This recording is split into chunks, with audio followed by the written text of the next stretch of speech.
Talk Real Estate with Sharon McNamara, sponsored by Boston Connect Real Estate Services. Hi, I'm your host, Sharon McNamara, and you are listening to Talk Real Estate Roundtable. Let me share a little bit about my background before we get started. I am the broker-owner of Boston Connect Real Estate, a boutique firm that is home to over 30 real estate sales and marketing agents who service home buyers and home sellers throughout Boston, the South Shore, the South Coast, and Cape Cod. Our firm takes pride in assisting our clients in the next chapter of their lives by taking a holistic approach to their real estate endeavors. We believe that every move should be a moving experience. Every week, my co-host Melissa Wallace and I will provide you with my team's unique marketing approach to selling homes and share with you our expertise in navigating the home buying process. We value the experience of our agents at Boston Connect Real Estate so much that not only will you hear my perspective on real estate topics, occasionally you will hear the expert thoughts and opinions of our experienced agents at Boston Connect Real Estate. Be a part of our roundtable. If you have any questions during the show, please call 781-837-4900. We'd love to talk real estate. Follow us on Facebook, Instagram, and wherever you like to listen to podcasts at Talk Real Estate Roundtable. If you would like a one-on-one consultation with me and my team to discuss your real estate needs, you can connect with me at bostonconnect.com or 781-826-8000. Now, sit back, relax, take good notes, and let's talk real estate. And hello to all my South Shore neighbors. You are listening to Talk Real Estate Roundtable. My name is Melissa Wallace, and I have two beautiful women sitting across from me smiling at me as soon as I started talking. But I will let everybody know that one of those women is not Sharon. She is preparing for our new construction development in Hanson, so she's got the day off from the show. She's hard at work over there with new construction. Maybe she'll call in later and she'll give a little sneak peek, but I am joined by, again, two beautiful women smiling at me right now. And one of them is Kate Fisher, who is a full-time realtor here at Boston Connect Real Estate. Hello, Kate. Good morning. Good morning. And the other one, which I feel like a lot socially, like in like social environments, like within real estate, but Jessica Fennessy from Sherman Law. Hello. Good morning. Thanks for having me. Of course. Thanks for joining me. So Amy, who is in your office as well, has joined our show a few times over the years, and so all of our listeners know her, but I will give you guys an opportunity to introduce yourselves. Kate, you've done the show once before with Sharon, correct? That's correct. Okay, well, I'm going to give you the opportunity to reintroduce yourselves to all of our listeners, where you service, how long you've been in the business, anything that you think that they should know about you. Sure. So I'm Kate Fisher. I've been in the business for 11 years. This year is my fourth year fully full-time, which has been great, and I'm loving it. I live here, well, we're in Pembroke right now, but I was raised in Hanson. I am raising my family in Hanson. This year I'm the PTO president of Hanson. So that's a fun new endeavor. It's actually been really interesting, and I'm having a lot of fun with it. Yeah. I also serve on our board for South Shore Realtors Association, which is our local board, which oversees all of the realtors in our area and their ethical, fiduciary, everything. And they're located in Pembroke, too, so so very we're in convenient Pembroke. for you. Today we're actually hosting a food drive at the Hanson Shaws from 10 to 2, so if anybody is out and about and wants to drop some things off for Hanson Food Pantry, again, we'll be there from 10 to 2 at the Hanson Shaws.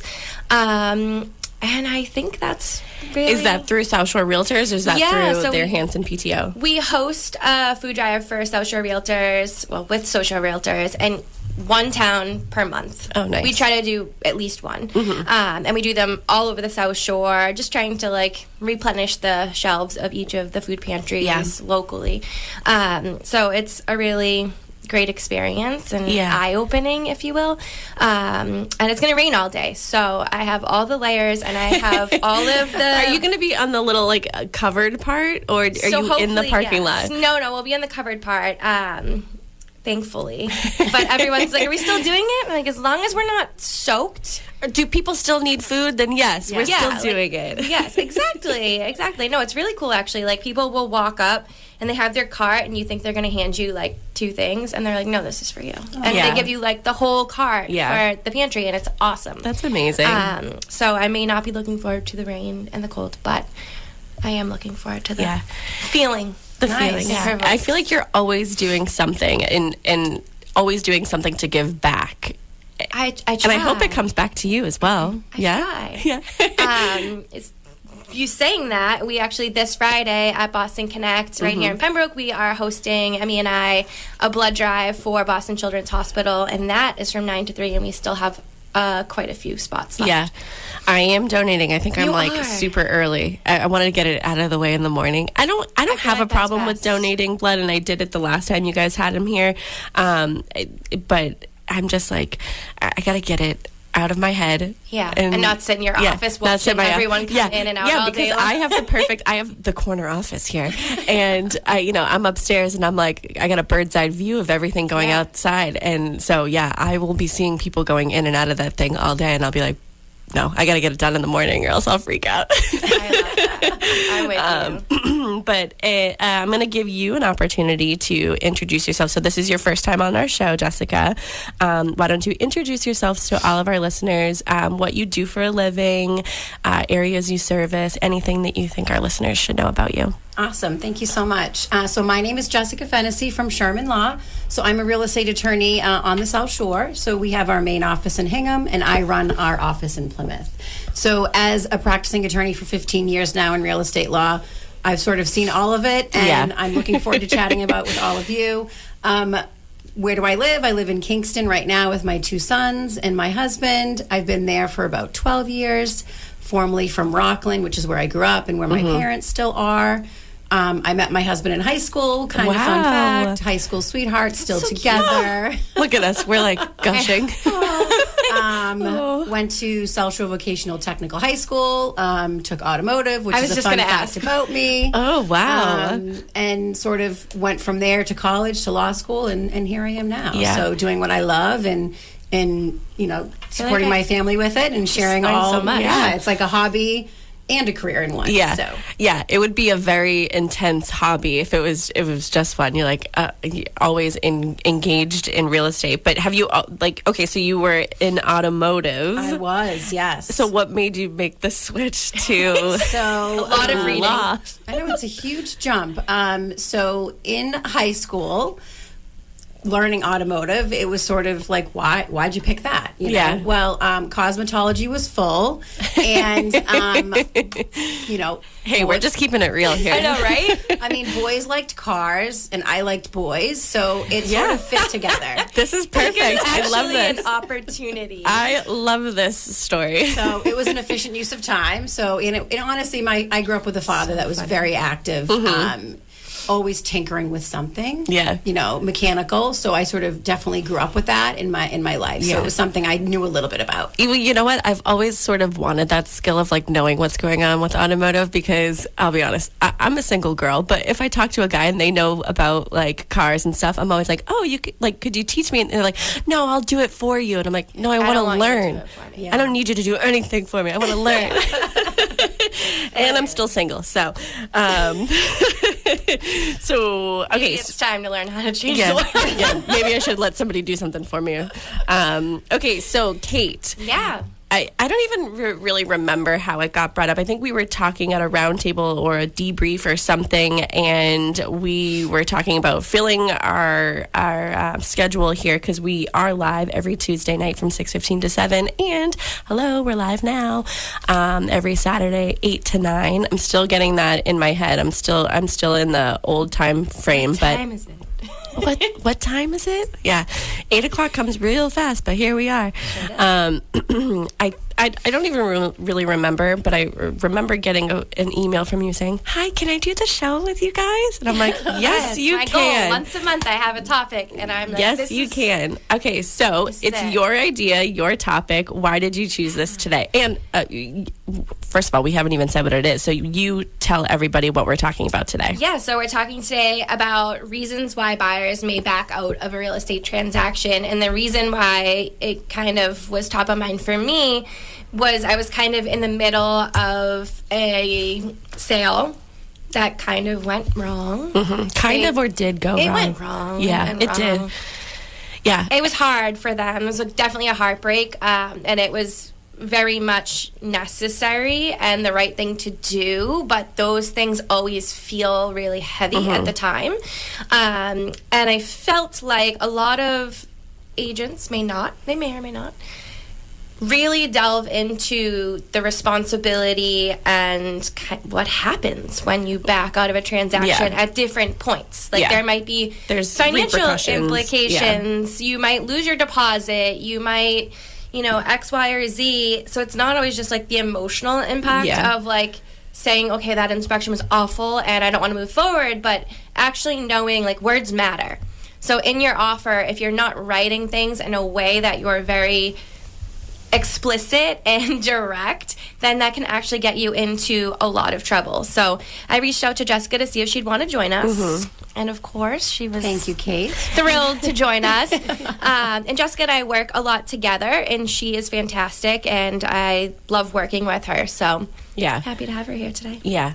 I know. I'm so happy that, like I said, I see you very, like, socially, like, and, I usually have, like, a drink in my hand. Because we have these bubbly social lives. We have great events. I feel like you guys do. Events. But you guys, your office does, too. They do. Have really great events. And if you guys are having anything soon, I want to give you the opportunity to sort of promote that. But, so, what is the relationship here? Have you guys have worked together before? Like, it's actually kind of funny.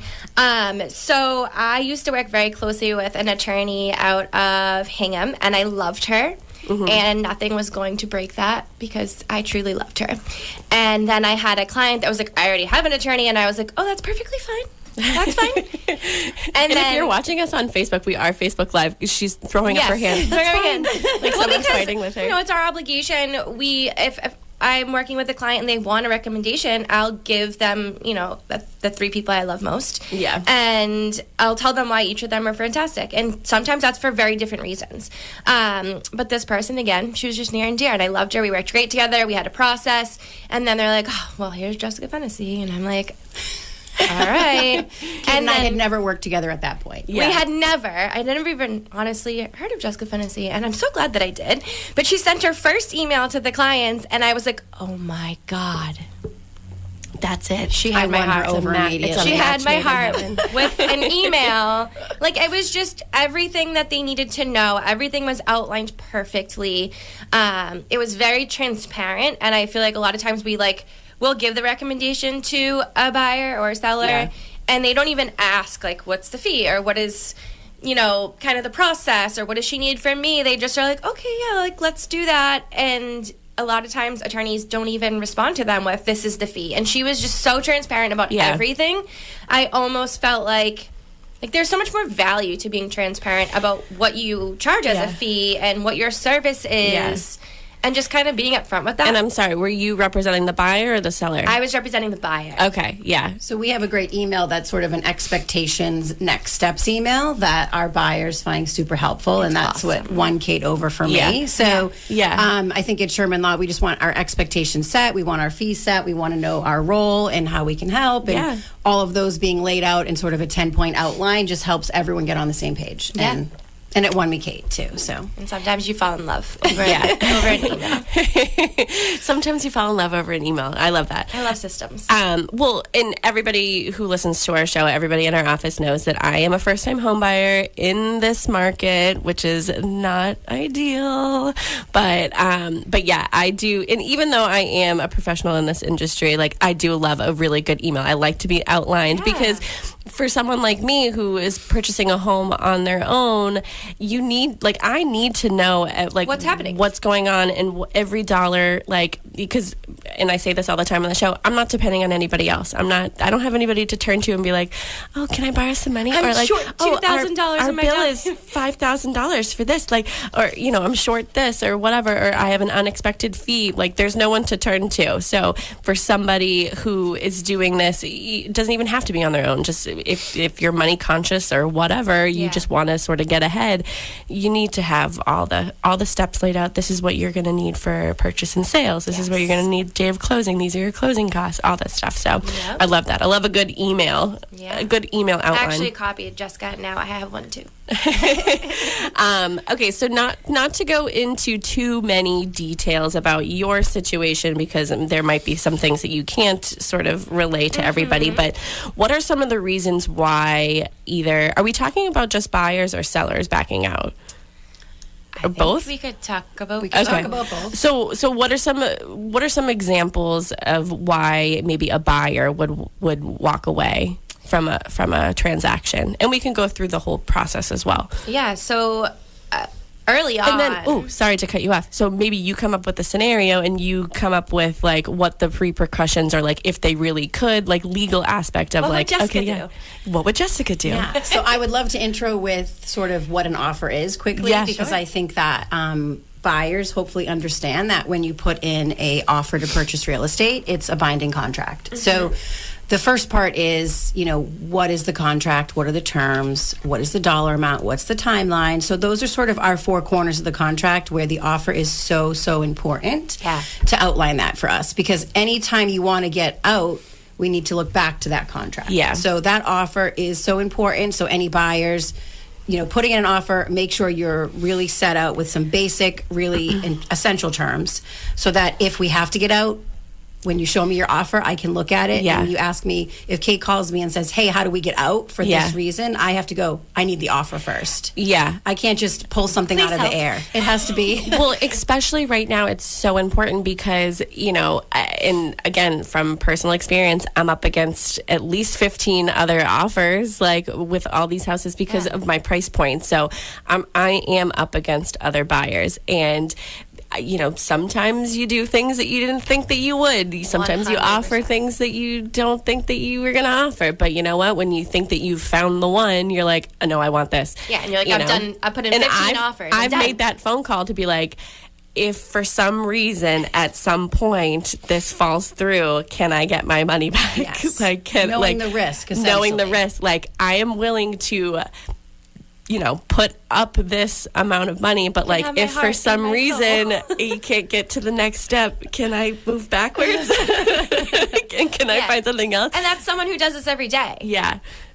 Because it's funny because you think that you know all these things, but then when you're in it, you're like so naive to the fact. Like, and I talk about this all the time. Jasmine Glasgow, who is my loan officer from Maritime Mortgage, she's actually going to be on the show with me on Tuesday. I just tell the story all the time. I had no idea if I was even ready, if I was even anything. Like, I was like, oh, I saved some money, I paid off some debt. Like, I have a good job. Like, well, and she's like, no, you are there. Like, you're ready. Like, you could look at a house today, like, and I'm like, oh, I don't know if I'm ready for that.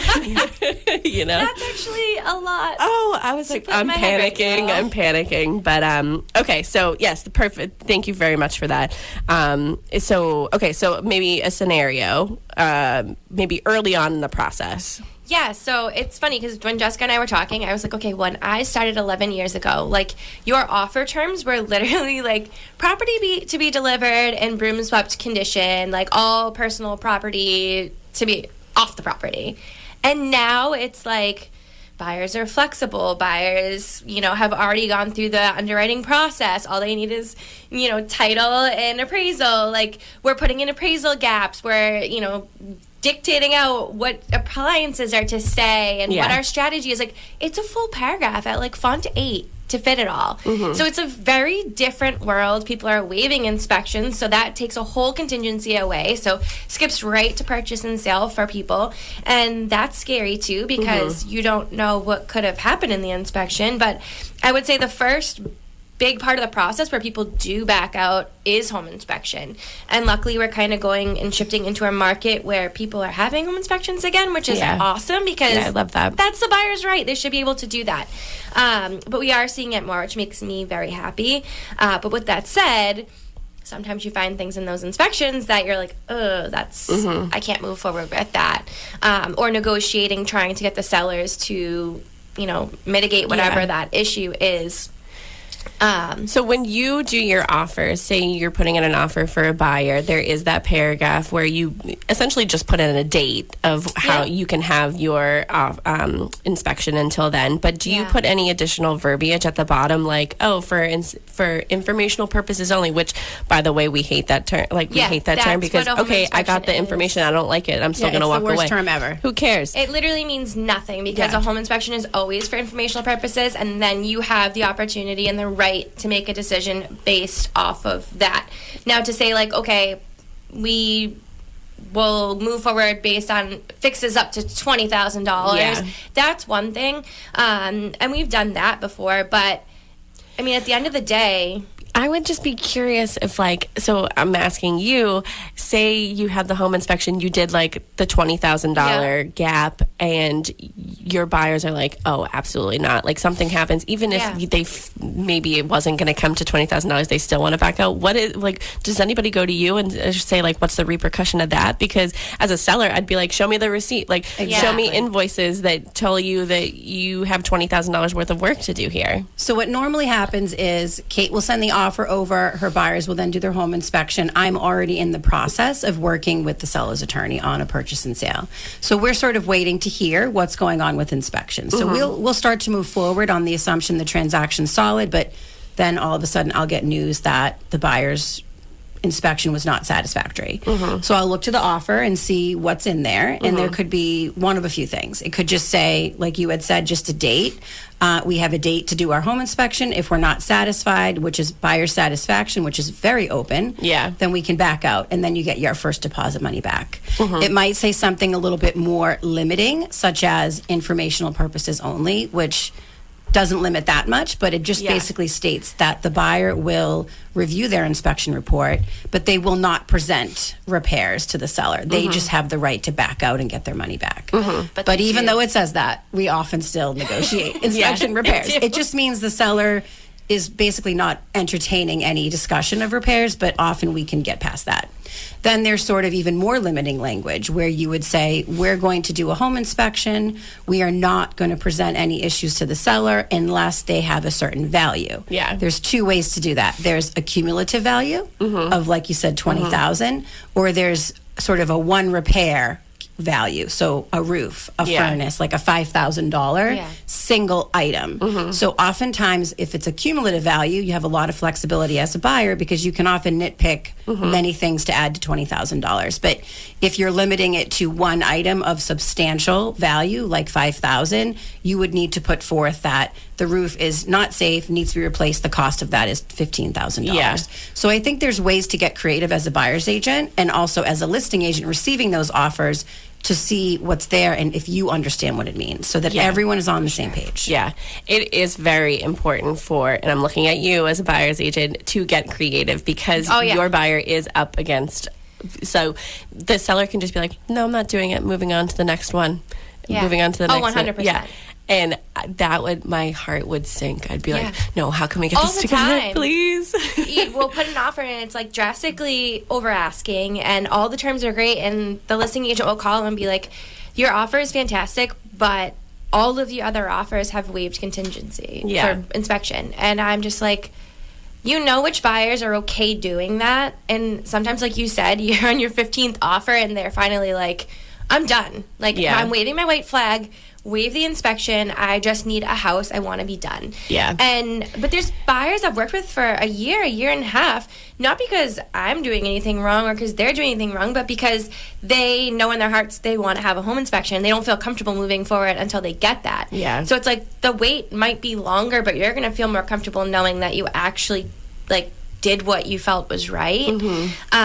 But there is like, it stinks. Some people just, they're not even going to consider it. And then there's others where it's like you have 5 offers and all of them had inspections and you're like, yes, finally. Yes, like everyone had one. Well, the thing that stinks about it is like you don't know what the other offers are. Like that's in putting in offers for myself, that's what's like the most nerve-wracking for me because I'm like, oh my gosh, like, okay, they say that they have 7 offers, but I'm like trying to like calculate, like figure out what is everybody else doing. I'm like, so I'm just sitting there staring at my computer like, okay, what do I offer? And it is so nerve-wracking. I can only imagine like you're doing it yourself and obviously you have a whole office full of people that you can like throw spaghetti off the wall with. Yeah. But like you're still sitting there and like, what do I do? And still at the end of the day, it's me. And I'm like, all right, like this is the best I can do. Like this is it. I'm like, and then I just sit there. I just hit send. I'm like, do I have a response yet? Oh my gosh. I just need to know. Like in my head, I'm like, oh God, I just need to know. Do I have a house? But Tim, it's 8:30. Do we have a chance to take a break? Of course you have a chance to take a break. no It's your breaks for show. It is my Yeah, show. That is so darn true. it. You Yeah. got that right, Yeah. Tim. Oh, I never forget it either. Yeah, don't forget that. Yeah. You're listening to Talk Real Estate Roundtable. I am joined by Kate Fisher and Jessica Fennessy. That's like Hennessy with an F. It sure is. That's what she said. And we are going to take a quick break. We're going to continue this conversation when we get back. Let's face it, we all get to the point in our lives when our current home no longer suits our everyday needs. With ever-changing living dynamics, addressing your future is all about right-sizing. You know, finding the right size home for you right now. Are you having difficulty with navigating multiple levels in your home? Are you finding that yard work is taking up all of your free time? Do the home maintenance projects seem never-ending? Let us help you find the right size for you right now. I'm Sharon McNamara, the broker-owner of Boston Connect Real Estate. If you would like a one-on-one consultation with me and my team, or one of the dedicated agents at Boston Connect Real Estate to discuss your real estate needs, you can connect with us at bostonconnect.com or 781-826-8000. Let's face it, we all get to the point in our lives when our current home no longer suits our everyday needs. With ever-changing living dynamics, addressing your future is all about right-sizing. You know, finding the right size home for you right now. Are you ready to pay your own mortgage rather than somebody else's? Are you looking forward to living under your own roof? Do you often dream about buying your first home, but you're not sure where to begin? Let us help you find the right size for you right now. I'm Sharon McNamara, the broker-owner of Boston Connect Real Estate. If you would like a one-on-one consultation with me and my team, or one of the dedicated agents at Boston Connect Real Estate to discuss your real estate needs, you can connect with us at bostonconnect.com or 781-826-8000. We now return to Talk Real Estate, sponsored by Boston Connect Real Estate Services on 95.9 WATD. And we are back. You are listening to Talk Real Estate Roundtable. My name is Melissa Wallace, and I'm joined today by Kate Fisher, who is a full-time realtor here at Boston Connect Real Estate, and Jessica Fennessy, who is an attorney at Sherman Law. If you want to join in on the discussion, and you not want to be on Facebook, you want to actually talk to us, somebody call us, please. 781-837-4900. Again, 781-837-4900. Tim will get you right on over to us. That's the fastest way to talk to us. But we are live on Facebook, so be sure to follow us, Boston Connect Real Estate. It's not the McNamara broker team anymore because Mary got married. And so now it's the McNamara Horton group. So we're live on that too. So fierce, I feel. Yeah, I know. it does. I like McNamara it. Horton It gets group. strong. Yeah. It's very McNamara Horton group. Yeah. Mary got married. I like saying that. It has nothing to do with me. I'm just like, Mary got married. Okay. I want to continue sort of the repercussions, or I don't even know, because that gives sort of like a negative, because sometimes it's not totally negative. People are walking away, but it could be. Sort of what happens, like maybe in the offer stage, like during those contingencies, if a buyer was to walk away. Yeah. What happens? What's going on? So we'll use a scenario that happened recently. We had a home under agreement, under contract, if you will. And they did their home inspection. Everything was great for the most part. It was just like normal wear and tear. And then we went in the attic, and the attic was just Riddled with moisture. They didn't have any of the bathroom no bathroom fans. So the moisture was just going up into the attic and having a heyday. And they said it looked like about 20 years of residual buildup, right?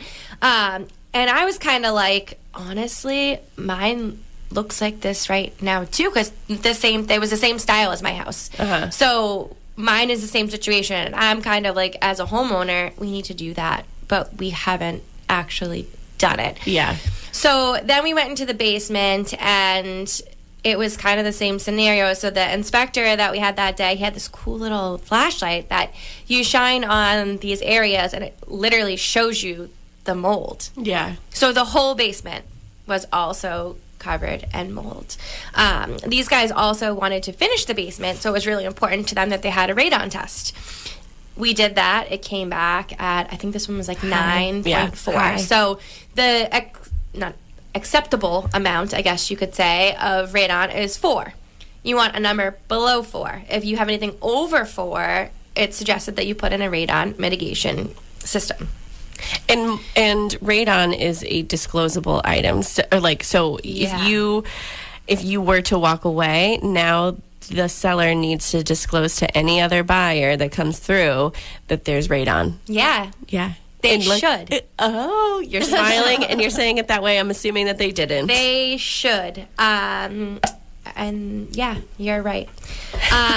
So we had... That's a story for another day. That's a story for another day. I mean, if you could just talk for like we could talk multiple shows about the things people should do. So I had, the gentleman come out to look at the attic and see the situation there, look at the basement, see the situation there, and he was like, Kate, all of this paneling needs to come out. All of the insulation up here needs to come out. They had like this cedar closet that wasn't really cedar. It was just actually like a flappy type of plywood. So that was all filled also because it just was collecting moisture. Yeah. So all in all, this was about like $12,000 in like things that needed to be mitigated. Mm-hmm. And they're not like small things. They're like actually like health hazards. Yeah, it's health I mean, I feel like, so again, I'll go to you.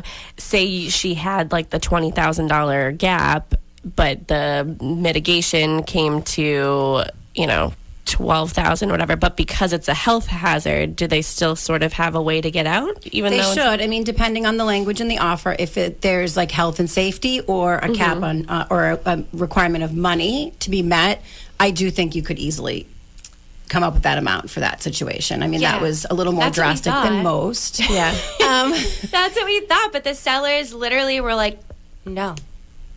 They said no? They said no. They said no to what? Doing the They weren't going repairs to do any of those repairs. Mm-hmm. I think they offered like $5,000, somewhere around there. So we have a couple of approaches. If the buyer wants to stay in the contract and just wants either to pay less for the house, seller to remediate the issues, or essentially offer money to the problem. So throw money at the problem. They can offer a closing cost credit. So if the buyer's like, listen, I don't want to take it as it is unless something happens. Like unless I have more money, less money on the purchase price or a fix, I'll move forward. You can go to the seller and present those options. Yeah. The seller was really resistant on that and offered a very small amount as in exchange for keeping the deal together. Yeah, and like you guys were talking about earlier, like knowing what's $20,000 in repairs. Like my husband is a contractor. I got the mold guy out there in a day and a half because of the relationship he has with Boston Connect. Oh, was it Jake? Yes. Yeah. But if you want to get a contractor in your inspection period, it's not probably going to happen unless it's like your uncle's sister's brother who's doing someone a favor. But like it is not in the norm that a contractor, I mean, they have their week planned out. They have their next month planned out. Yeah. So you're not going to get generally someone in to give you a quote on these repairs in that inspection time frame. One, because we have to make it as tight as possible so that they accept our offer, knowing that we're going to get everything done super quick and we'll be to P&S in a time that makes them feel comfortable. So if we we were in 1995 and we could have a 2-week inspection period, great, but we don't live in a world where we can do those things right now. Yeah. So it's like you almost, and I don't feel comfortable at least putting a dollar amount on those things for that reason. Like I know that trying to get all those people in is just... it's not realistic at this point. So it's like just saying we're having an inspection and then we're going to decide from there how we want to move forward makes me feel most comfortable because I know what the impact is of trying to get and rally all those people together.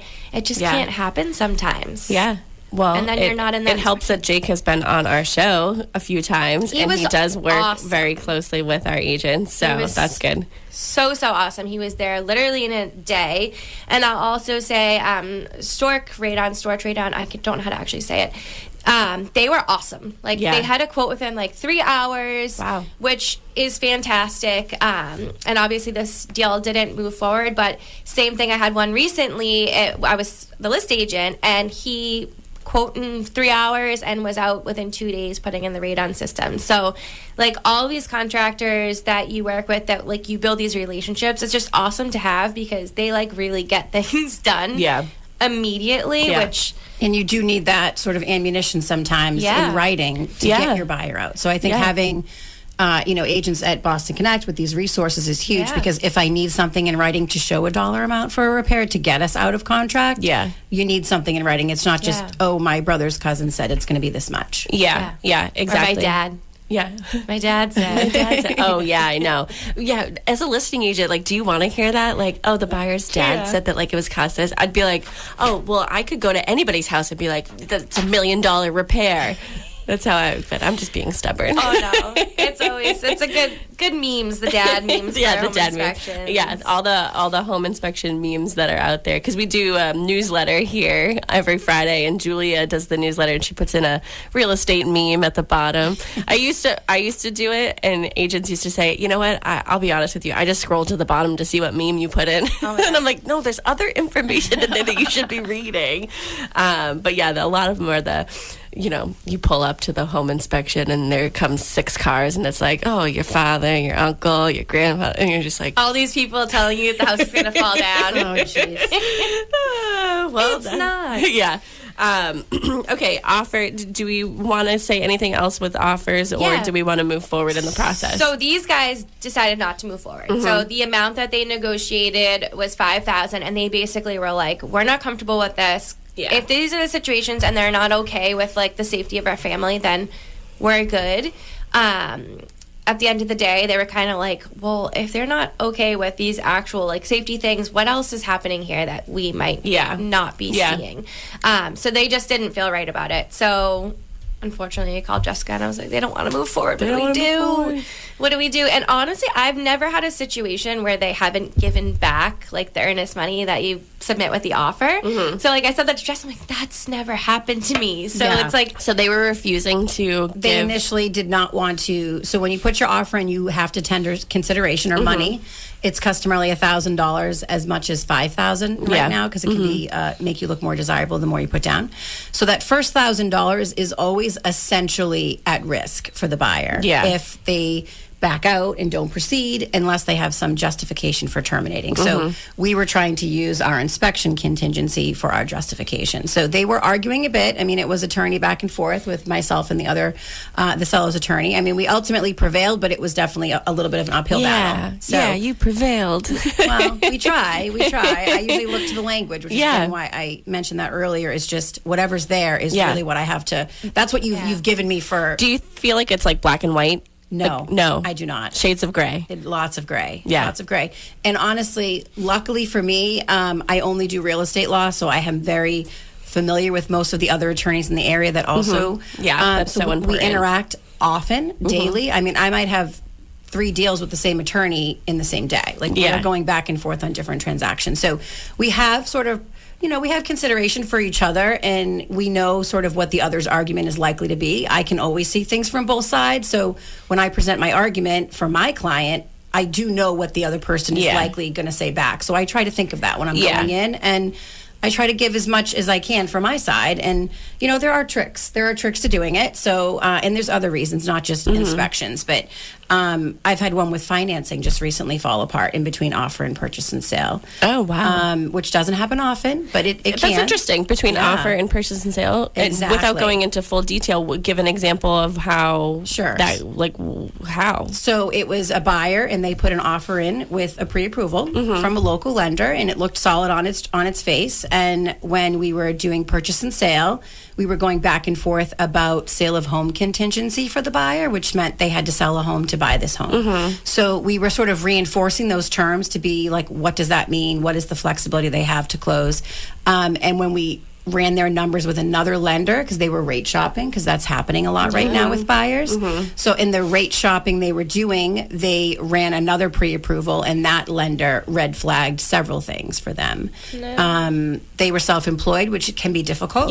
So that lender sort of highlighted some concerns. So then we all got on the phone to talk about it, and they were not going to ever be qualified to proceed. So I'm just happy we found it out then versus later because 10 days before our yeah, closing. exactly. I mean, that's nobody wants that to happen. So basically, at that point, the buyers were devastated. They had no idea that was going to happen.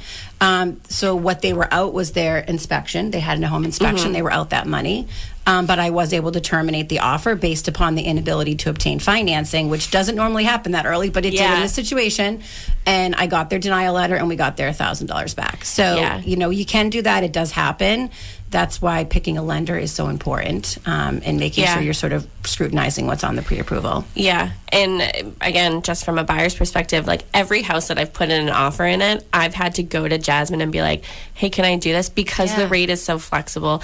Because like now I'm looking higher and higher, and I'm offering more, and I'm putting more down. I'm like, every offer I've put in has been different from the last. So I have to go to her and be like, can I do this? Like, and your taxes are substantially different. Yeah, depending taxes are on different. What town you're in. You just never know. And I mean, I've been at this a year now. I mean, I did have something under agreement. Thankfully, I did have a home inspection, and I walked away. But that was last December. Wow. And to think about how much I had that house under agreement for, and now I'm offering considerably more for something else very similar now. Maybe this December will be I'm just like, I think maybe December. Christmas in your new home. Yeah, Christmas in my new house.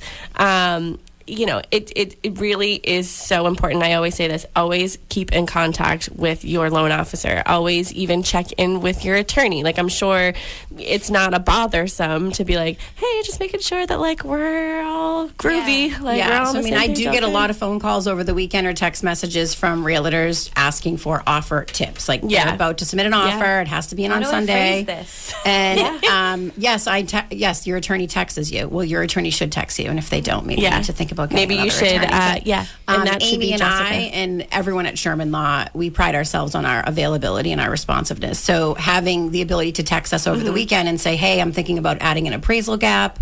My lender told me this. How do I word that correctly? Not to scare the seller and also make me look strong as a buyer, but also protect me if something comes up. Yeah. So that's key to know. Yeah. Super important. I mean, it's always funny because when Amy is on the show, we'll say something and she always goes, well, it depends. And I'm like, so shades of gray, not black and white. So that's the legal system. Yeah. So shades of gray. I feel like you guys are really good at coming up with the verbiage to be like, no, we can go ahead with the shades of gray with this. Well, because you can go in either direction. You can be too vague, which doesn't give me strong enough argument, or you can go too specific where I'm very limited in my argument. So like, there's a this is how it fine is. balance in the middle. Fine balance. And you guys got to come together and figure that out. Yeah. It's so important to have those relationships and ask the questions because now you kind of have that in your toolbox for like forever. Like I have a list of all of the offer terms I've ever used and how I phrase them because I don't want to bother her next Saturday with the same question. But it's like, you know what's going to work, and again, not to scare the list agent, but to be strong and to kind of, you have to, you're the person that's there to advocate for your buyer. And we have to actually be fiduciaries and do that. Yeah. We have to. I know. And it's funny. It's not funny because it's not funny, but I'll just say it's funny. I do the finances here at Boston Connect Real Estate, and, I'm in charge of if for some reason something does fall apart and I have to disperse money, the money. Yeah. I always ask the question, like, what happened? Like, because if we're holding escrow, it's usually our listing, and I'll ask, like, what happened? The buyer's walking away, the seller, something happened, whatever. So I always like to get sort of the backstory because I know Sharon's going to ask me, so I have that because she'll be like, "Oh, why'd that come back on the market?" And I can be like, "Well, But it's always interesting to hear the different scenarios that you guys are going through because again, I'm sitting in my office, I'm here all day, but you guys are like pounding the pavement, making sure that you're in the trenches out there. Unless I'm out there in the trenches for myself. Which is exhausting. I mean, you mentioned Amy's response normally too is the shades of gray. I mean, it's a negotiation always at all stages. So, when you're trying to back out of an offer or a purchase and sale and there's money on the line, if you have a solid justification for getting out, that's great. Yeah. But the other side does have to agree to that. So if their attorney is fighting me strong on something, we sometimes have to compromise. It really depends how gray it is and how clear it is. If you have a solid denial within your timeline and you can back out, you get your money back. If you don't, and you're asking for some input, and you might have to negotiate. You can offer to sort of split the deposit. Yeah. You can offer to I've seen that too, compensate. yeah. I've seen that. Or often I've had buyers successfully back out of a purchase and sale, which is that second stage, and they've offered to pay the seller's attorney's fees. So they've given that attorney their fee so that the seller can now enter a new contract with a new buyer without any excess attorney fees. So we get creative with it to make sure everyone leaves feeling somewhat whole, because it's a negotiation at all stages. Yeah. And it's so important for you, Kate, to have those conversations with either the loan officer or the attorney to make sure that you're not offering anything in your offer that they're not capable of following through with. 100% So, sorry to put it on you guys, but ask those questions. Continue to ask those questions, because at the end of the day, if for some reason something gets a little messed up, it might come back on you. Oh, 100%. And there's we're talking about relationships. We're talking about reaching out to people. And Jess says if they don't text you back on a Saturday, it's a problem. She's not wrong. Whether it's the lender or the attorney, we're all a team. And unfortunately, real estate isn't 9 to 5. Yeah. It's just not. So it's the lenders and the attorneys, the way I see it is, there's some great banks that are, in the sky, if you will, and they're internet-based banks. Yeah. We're never going to know what that person's face looks like. It's I want to put a face with a name. I want to work with local people that I can see and build relationships with, and I know my client can go talk to them at their office if they want to, and because you have people that work in all different ways. They're comfortable with e-signature, or they want to sit in a room and actually talk about things. Yeah. So it's so important to have those local relationships where there's a name with a face. Yeah. And it's so important to work in teams. I mean, they respond. Yeah, it's so important to have your team. You have your loan officers that you typically go to, your attorneys that you typically go to, all of your vendors.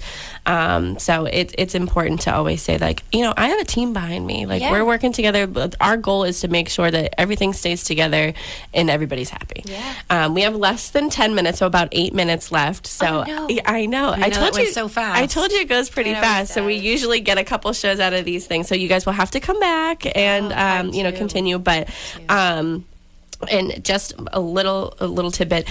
You said something about not hearing back from people. I always say that silence is deafening. If you're not hearing from somebody and you're continuing to reach out, there's something wrong on the other end. They're trying to figure something out, or they're trying to back out. And I always I'm okay, what are some of the scenarios of the reason what could happen? What could happen? Yes. And so you got to be prepared for everything, unfortunately. Yeah. Okay, so we do only have a couple minutes, and I want to give you guys an opportunity at the end of the show to give your contact information out again. But what are some of the final thoughts, wrapping up? What are some of the things that we didn't get a chance to talk about, but you definitely want to talk about today? I think the other really big one, and the one that happens most often, is your appraisal contingency. Mm-hmm. So let's just say we offer $700 for a home, and the appraisal comes in at $680. Mm-hmm. What happens? What happens then? Yeah. Right. So I always say, well, there's a couple things that could happen.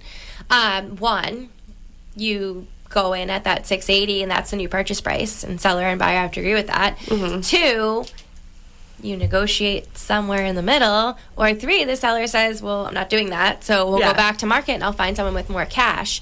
And one of the ways that we kind of alter that or make a stronger offer is to have an appraisal gap, where we say we're willing to put up to $20,000 to secure the loan for the buyer. Mm-hmm. So that's saying if it did come in at that $680 appraisal, that will now cover $700, and they're actually putting that $20,000 of their own cash up front. It's not bank money. The bank is only going to lend you $680, what they think the home is worth and what they're willing to risk. But if you want to keep it at that $700 price point, you're putting that $20,000 in cash out of your own pocket. Mm-hmm. And people really need to understand that that's where it's coming from. It's coming from your bank account. So on top of the 5% you might have put down in earnest money and the 1 to 2% in closing costs, you now have to have another $20,000 or however much you put forth for the appraisal gap. But it does make the offer stronger if they have the ability to do that, because the seller is like, okay, well, these other offers didn't have the ability to do that. So these people have cash. I know that they can at least meet me up to the $20,000, or we can negotiate more. Having a larger amount of earnest money or down payment, they know you have money. Yeah. Like, I do enjoy the appraisal gap limiting language. So if you're going to have, I hate when it's too open-ended, because I have a lot of that recently where buyer will cover appraisal gap and then there's a blank and I cringe. Yeah, no, I was like, what does that mean? And then when you had said that too, it's about reaching out to the lender, and which is what I will do for my buyers, and say, hey, I just got the offer. It's really vague on this appraisal language. Yeah. Exactly. What can we do here, and how strongly do I have to fight to get a cap in there? Yeah. And the lender will say, I didn't agree to, I didn't say that. Yeah. Let's just run the numbers. So then they get on the phone again. Again, the transaction team, we all have our lanes, but our lanes overlap. Yeah. And we all have to, if we see something, we have to say something. So when I see that, I immediately call the loan officer and I'm like, let's run the numbers. And if they tell me, hey, we're maxed out at $15,000 for a cap, I then, as the buyer's attorney, have to go to the seller's side and say, listen, we're at the offer stage. I'm going to be transparent. All we have is $15,000. Yeah. So I need a gap coverage for that amount, and that's it. And if that's a problem, we need to deal with it now, because we don't want to get to closing and later on find out, like, we're losing more money. Yeah. I mean, I recently put in an offer on a property and I went significantly over asking. Yeah, I wanted the house, and, I was like, all right, well, this is where I feel the value is. First, it was in for a couple hours. The first phone call I got was from the listing agent. They were concerned that it wouldn't appraise. So the first question she asked me was, what happens if it doesn't appraise? Are you willing to bridge the gap? And I said, well, are your sellers asking me to bridge the gap? Or are you like, and she's like, yeah, they won't, like, this is the price that they want. And if you can come up with, like, say it, I'll use numbers for an example, like, say I went in at 400, but they came, like, it appraised for 380. Are you going to come up with $20,000 cash? So we're negotiating a little bit, but again, I told my loan officer called the listing agent and said, hey, this is a really great offer. This is what she can do. Essentially take it or leave it.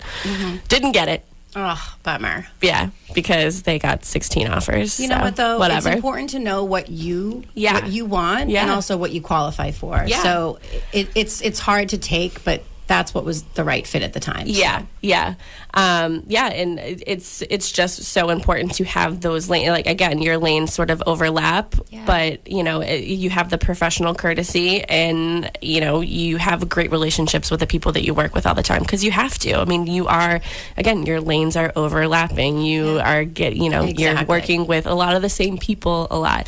Something that we've mentioned before on the show is during COVID, we saw a lot of new agents and a lot of new attorneys and a lot of, and we thought that people they would were jumping out. into real estate. Yeah, jumping into the real estate world, really. And I loved that you said that you do real estate attorney, like you're a real estate attorney full time. Like, That's you all don't I do any. That's my only wheelhouse for a practice. Because there are some attorneys that don't do, like, they just dabble in this and that could be a whole show too. Yeah, that could be a whole show too. And we only have 2 minutes. Well, we only have 2 minutes, so I want to give you guys an opportunity to give your contact information out. And thank you guys so much for coming on. I mean, we could do 8 shows on this, and we might have to. But literally. But yeah, literally. Kate, why don't you sort of wrap it up for you? Yeah, sure. So again, I'm Kate Fisher. I'm a full-time agent here at Boston Connect Real Estate in the heart of Pembroke. And you can contact me at 781-820-8932. Again, that's 781-820-8932. I am generally here in the office Monday through Thursday. So if you want to stop by and talk about anything home buying or selling, I am happy to have those conversations with you. And again, I'll be at Shaw's in Hanson today from 10 to 2 collecting for the Hanson Food Pantry. I have 2 minutes. They will also be doing a blood drive here on Friday from 9 to 3 if you are interested in donating. And Jessica, your contact information? Sure. So Jessica Fennessy, Sherman Law. Best number for me is 781-706-2431. That's 781-706-2431. Thank you guys so much. You can go to bostonconnect.com, find all of our contact information. You can go to Talk Real Estate Roundtable to listen to the show again. It'll be on Monday. It'll be on Monday. Or you can go to your podcast app, Talk Real Estate Roundtable. What day is it? What day is it? Someone please help me. I need help. But thank you guys so much. And you guys have to come back on. I really appreciate it. Thanks and this was such a great show. And thanks, Tim. Enjoy the rest of your day, Tim. Thank you. You too, ladies. Bye, everyone. Neighborly day for a beauty. Would you be mine? Could you be mine? I have always wanted to have a neighbor just like you. I've always wanted to live in a neighborhood. WATD FM Marshfield, WBMS Brockton.